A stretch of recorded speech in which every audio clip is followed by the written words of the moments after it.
When designing a double-sided badge, there are two options: standard double-sided and mirrored.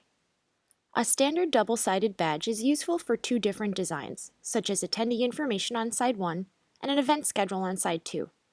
For a standard double-sided badge, create a 4x3 sized badge and double the height so the badge becomes a 4x6. This will allow you to customize both sides of the badge using one template.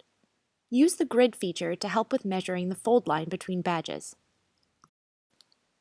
Take note that the bottom badge is considered side 1. This is a good side to place your schedule or event agenda field. Before printing, invert the fields placed on side 1 using the Rotate button.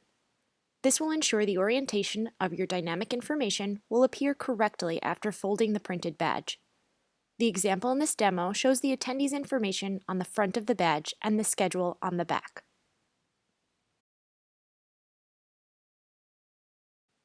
A mirrored badge will copy and invert the badge design so it will appear exactly the same on both sides. To do this, design your 4x3 badge and click the Mirror button. You'll see a dotted line appear between the badges to distinguish the fold line.